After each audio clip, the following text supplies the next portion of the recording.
Today we're building our jewelry boxes using traditional tools, and this video is going to be how we're going to use a CNC to do an engrave on the top. There are 5 things you got to figure out before you use the CNC. The first one is design. So on the top of my jewelry box, I just want it to say mom. You can do whatever you want. So step 1 is your design. Step 2, what tool are you using? We are using the Shaper Origin handheld CNC router with the workstation, not with the bench pilot.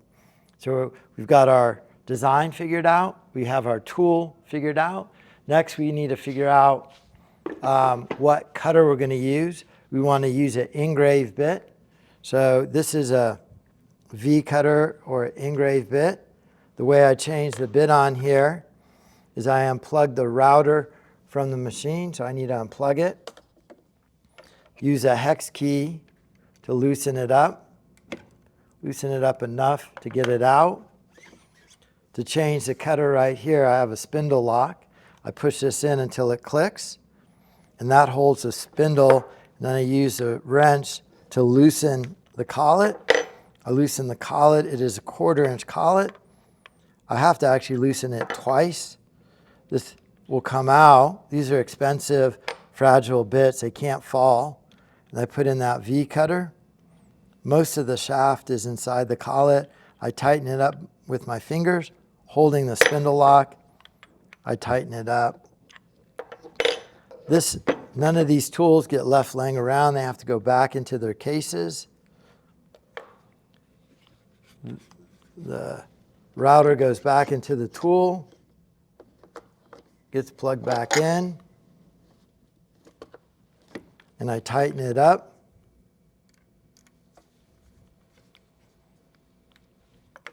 And all of these go back into the Shaper Origin toolkit.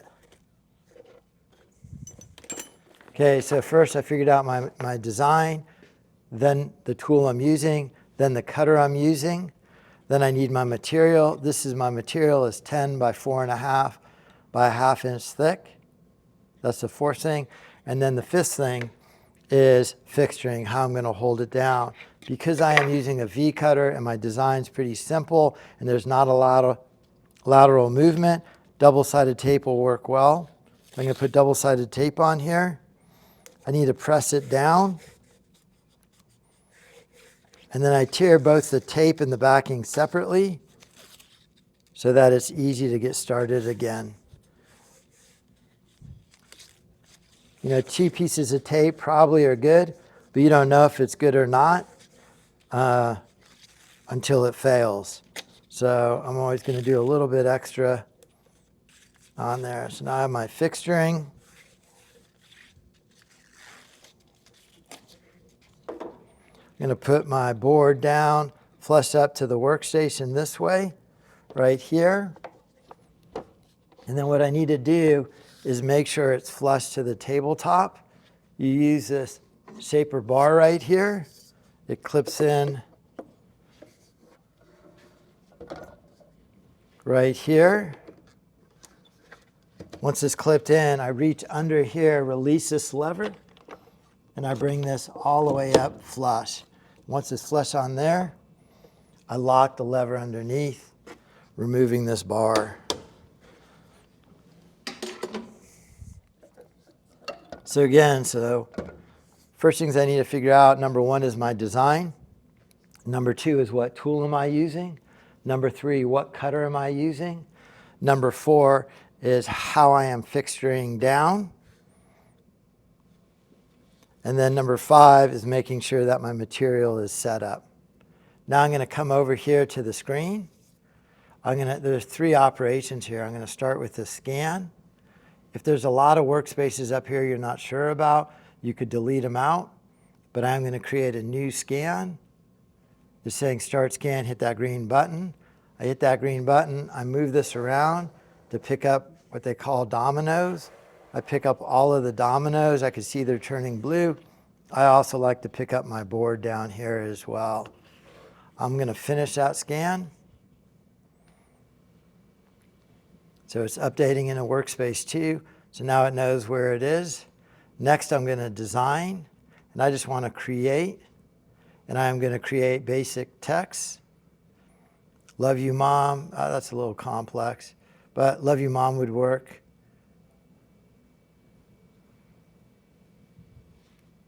I'm going to just type in there, Mom. I've created it. And then now I need to place it on here somewhere. And I can see that's really pretty small. I could change the size of it. My board is 10 by 4.5, so the letters might be 2 inches tall. And then I could see it on the board there. I'm going to just place it, because I scan my board, in the center. I could create center marks on here. And I could also touch off to get it perfectly centered, but we'll talk about that in a separate video. So it says place. I'm going to hit the green button to hit place. It's placed down. And then now that it's placed down on there, I'm going to cut it out.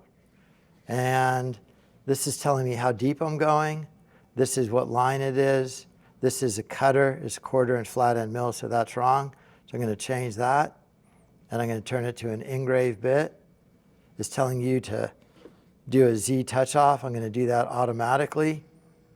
It's traveling down right here.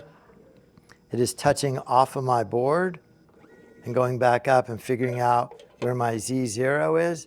And now it's ready to cut out. There's a O, there's the M.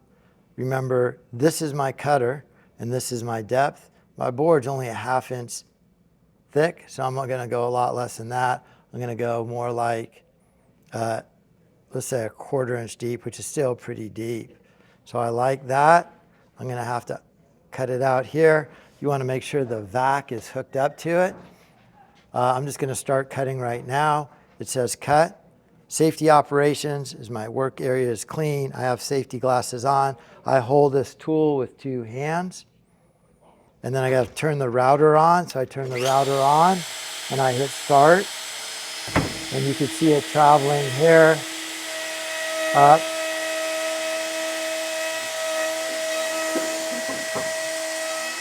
down,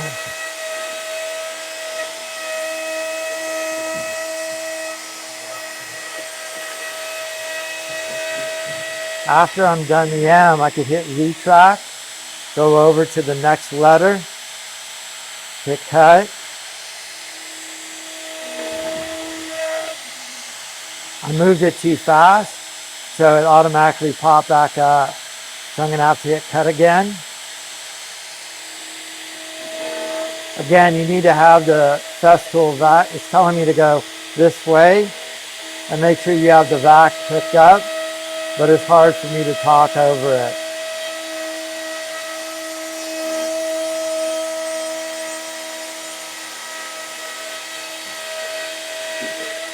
Whoops. There's the O. I'm all done. Retract. Over to the last M. I'm cutting down.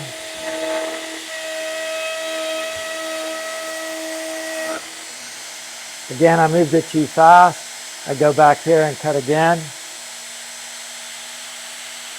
So I'm going to start cutting.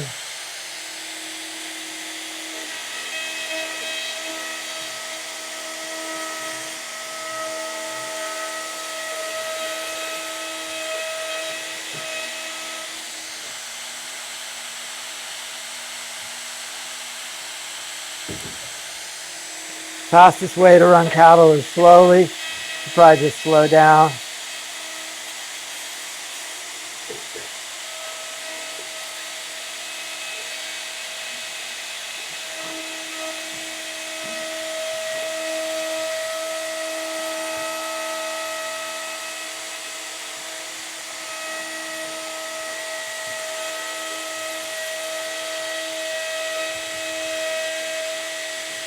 I'm all done. I hit retract.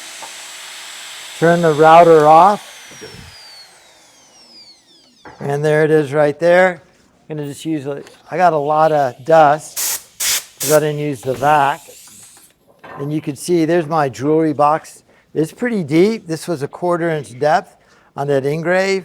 Quite a lot of load for that V cutter. I could have done it in multiple passes or made it not quite so deep.